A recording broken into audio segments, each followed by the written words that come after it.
Heading into year 7 of the Mike Zimmer era here with the Minnesota Vikings, it does feel like Zimmer finally has his perfect coaching staff. And like we said, when he was brought in 2014, they hired Norv as his offensive coordinator. Zimmer always wanted to set it up uniquely, right? Where he's the head coach, but also he's basically the head coach of the defense, and the offense he just sort of outsources to a competent offensive coordinator, one with potentially a head coaching pedigree, as well as a guy that is going to stick around for the long term, right? So he thought that he had that with Norv, and also he thought that he had a succession plan in place as well with Norv and Scotty Turner. Scotty doesn't know. Scotty, who is now the offense coordinator in Washington under Ron Rivera, after the Turners followed Rivera to Carolina for a couple years, etc. Didn't work out for a myriad of reasons. Number one, Norv is bad, but that's what Zimmer wanted to do, right? Zimmer wanted to be the head coach. He wanted to take care of the defense, and then the offense would be taken care of itself of a subordinate former head coach. Because Norv Turner had been a head coach before in Washington, as well as, where was he? San Diego, as well as he had a cup of coffee with the Raiders as well. That one didn't work out. Fool me 3 times, shame on you. Fool me 4 times, you're Norv Turner. Right? But obviously didn't work out because then Zimmer hired Pat Shurmur. Zimmer just does have a thing with former head coaches as well. You look around at some of his hires, as well as you look at Tony Sparano, rest in peace, as well as bringing in Pat Shurmur to coach the tight ends. I remember that when Norv was still the offense coordinator in 2016, and then Pat Shurmur was brought in to coach the tight ends. Okay, yeah. Everyone knew that Shurmur was the OC in waiting, and then Norv quits? Baloney. Norv was about to be fired by Zimmer, and then Shurmur steps in 2016, does great things, especially in 2017, which lands him another head coaching job, which, potentially game planning in the Philadelphia 38-7 debacle. Could Shurmur have had an eye on the Giants, which had already de facto named him their new head coach? Probably. It's possible. It's one of the myriad of reasons why 38-7 went down, but whatever. But now, with Kubiak and company in place, it does seem like Zimmer finally has his perfect setup, right? So after replacing Pat Shurmur, he brought in Kevin Stefanski. I think everyone knew that Kevin Stefanski had aspirations to be a head coach. Finally got that job with the Browns after interviewing with them for a second year. So it is what it is. I mean, Zimmer rewarded Kevin Stefanski.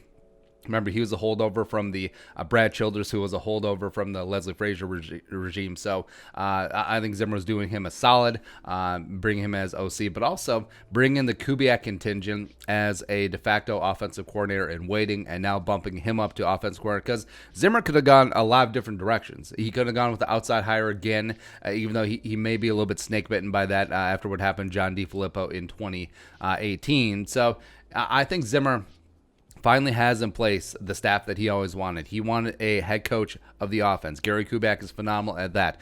He was the Super Bowl winning head coach of the Broncos in 2015. He's been there, done that, also loves running the ball, so Zimmer checks that box as well. Plus, where's Kubiak going, right? So Kubiak, he got into the offensive consulting game because he didn't want the added stress and health deterioration of being an OC, even though he's OC now, as well as being a head coach, because of his long-term health problems.